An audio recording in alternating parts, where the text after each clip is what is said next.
Hi, this is Jeff Anderson, and I'm coming to you from a kitchen to tell you a little bit about some of the upcoming ingredients you might be interested in. A lot of you are familiar with Patterns of Power and have really enjoyed the way it's worked in your classroom, and you just kept asking us for more stuff, more grade level stuff. Well, now we have it.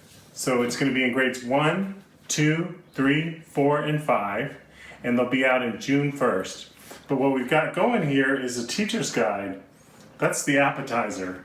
This is the place where we tell you a little bit about what the Patterns of Power process is about. We step you through the components you have and what's in each component, like I'll do right now. We also tell you about the pages and the lesson plans themselves and what each piece means. So make sure that you take time to look through the introductory material, but they're short and quick. And one of the things we made sure to do was give you a day-by-day schedule. So you have stuff like this, day 1, what do you do? And then there's this nice little, what does it look like in the classroom to go with it? There's lots of support. When the kids say blank, then you can say blank. A lot of support throughout the days and in those areas. So once you're done with your appetizer, the teacher's guide,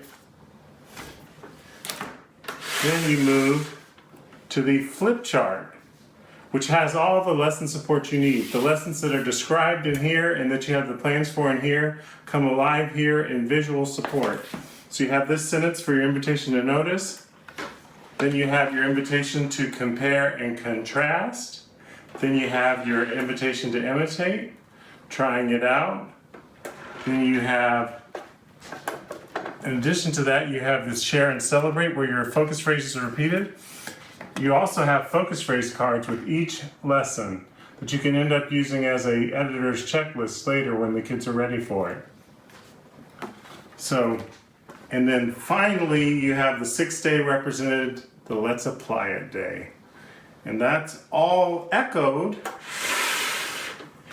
in the student notebook.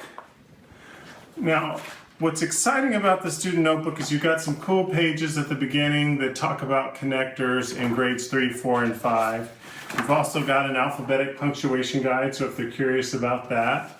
We also have other things that will be helpful to writers in the back. We don't name all of them, but I wanted you to know a little bit about that. But the most exciting part is how we add structure to the day by day. Day 1, you have your what do you notice? You can copy down the sentence. Or you have copies of it in the teacher's guide if you want to cut it up and have them glue and paste them in. Then you have the focus phrase that you have for them, and they can write down their noticings. And then day 2, how are they alike and how are they different? They get to talk about with the T-chart how they're alike and how they're different. Now day 1 with the invitation to notice, and day 2 with the invitation to compare and contrast, we want those to be driven by conversation. We're not giving you something to write in so that it's not driven by conversation. It's a place to record your conversation. It's your place to record your mentor sentence. It's your place to record your focus phrase, which is going to be really helpful to the kids, because then you work it through and there's a space to try it out. There's some celebration thoughts. There's some places to apply it.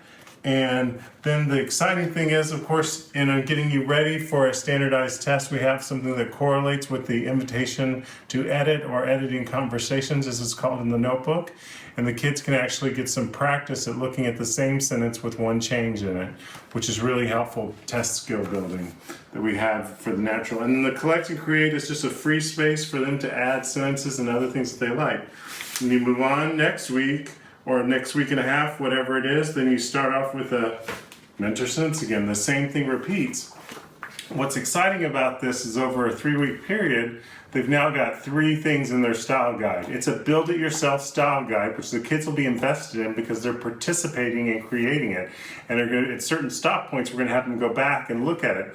Because we know we can't inspire anything out of kids more than we can show them. So we got to show them what's possible instead of all the things they can't do. So I hope you'll come take a look at the Patterns of Power Plus process and the Patterns of Power Plus materials that are around for you to see. Goodbye!